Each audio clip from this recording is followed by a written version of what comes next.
안녕하세요. BTX입니다. 오늘은 히브리서 2장을 살펴보겠습니다.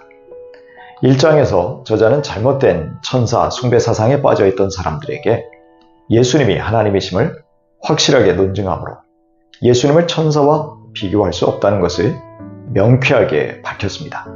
그러므로 저자는 성도들이 가르침받은 것을 더욱 굳게 간직하여 잘못된 길로 빠져드는 일이 없어야 할 것이라고 경계하고 있습니다. 저자는 천사들을 통하여 주신 하나님의 말씀은 효력이 있어서 범죄와 불순종의 행위가 큰 처벌을 받았다고 말합니다. 예를 들면 소돔과 고모라에서 천사들이 롯에게 소돔을 멸망시키겠다는 말씀을 전했고 천사들의 대언이 말씀 그대로 이루어졌습니다. 그런데 천사보다도 더 뛰어나신 주님의 말씀을 통해 구원을 받은 사람들이 그 귀중한 구원을 소홀히 여기고 떠나간다면 심판을 당하게 될 것이라고 경고하고 있습니다. 구원의 말씀은 주님이 처음에 말씀하셨고 그것을 직접 들은 사람들이 다른 그리스도인들에게 전해주므로 이 구원을 확증해 주었습니다. 하나님은 그리스도를 통해서 그리고 그의 사도들을 통해서 놀라운 표적과 기적으로 구원의 말씀을 확증하셨습니다. 또 당신의 뜻을 따라 성령의 선물을 나누어 주심으로써 표징과 기이한 일들을 통해 구원의 진리를 증언하여 주셨습니다. 그러므로 구원의 말씀을 거절한다면 누구든지 결정적인 낭패를 당할 수밖에 없다는 것입니다.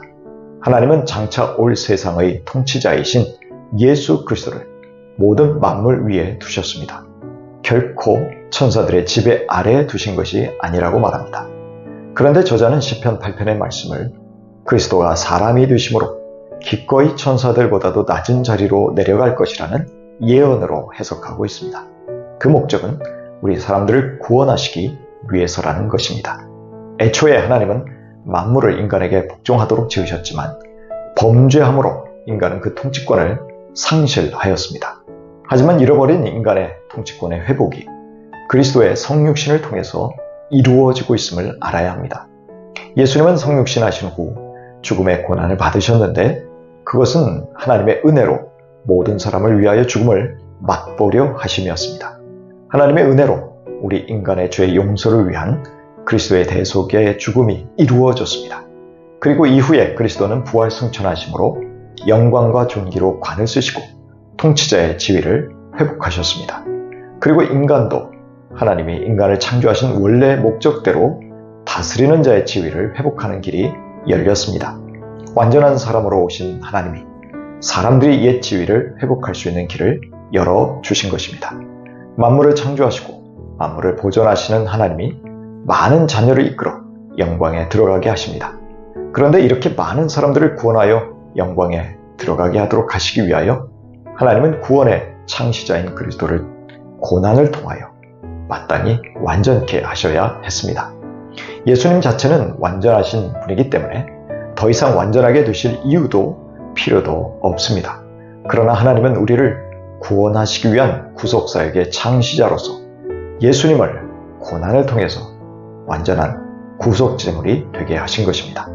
인류를 위한 하나님의 구원 계획에 있어서 성육신하신 예수님의 고난이 없었다면 구원이 이루어질 수 없게 설계하셨다는 말입니다. 그리하여 예수님은 대제사장으로서의 자격을 획득하셨습니다.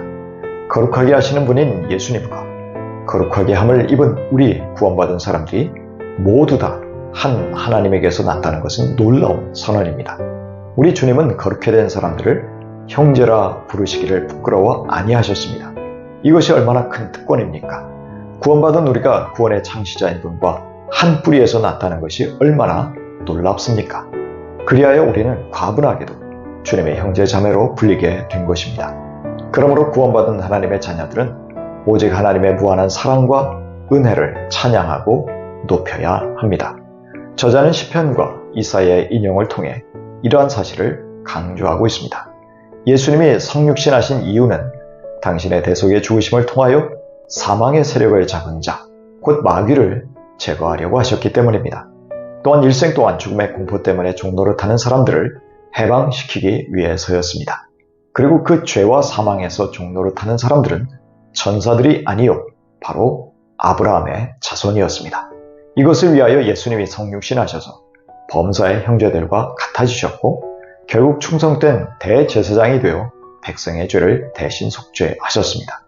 더 감사한 것은 성육신하신 예수님은 우리처럼 시험을 받아 고난을 당하셨기에 시험받는 형제들을 능히 도우실 수 있다는 것입니다. 히브리서 2장 10절 이하입니다. 하나님께서는 만물을 창조하시고 만물을 보존하시는 분이십니다. 그러므로 하나님께서 많은 자녀를 영광에 이끌어 들이실 때에 그들의 구원의 창시자를 고난으로써 완전하게 하신다는 것은 당연한 일입니다. 거룩하게 하시는 분과 거룩하게 되는 사람들은 모두 한 분이신 아버지께 속합니다. 그러함으로 예수께서는 그들을 형제 자매라고 부르시기를 부끄러워하지 않으셨습니다. 주님을 믿는 우리는 구원받고 주님의 형제 자매가 되는 특권까지 누리게 되었습니다. 이것은 오로지 완전한 사람으로 성육신하신 그리스도의 고난 때문입니다. 그리고 그 고난은 주님과 우리를 단단히 묶어주시고 주님께 더 가까이 다가가게 합니다. 또한 우리도 고난을 통해 완전하게 되는 과정을 지나가게 됩니다. 이렇게 고난은 하나님의 오묘한 사람 세우기 훈련 과정임을 알기에 고난을 회피하기보다 적극적으로 받아들여야 할 것입니다. 히브리서 13장 12절 이하입니다. 그러므로 예수께서도 자기의 피로 백성을 거룩하게 하시려고 성문 밖에서 고난을 받으셨습니다. 그러함으로 우리도 진영 밖으로 나가 그에게로 나아가서 그가 겪으신 치욕을 짊어집시다.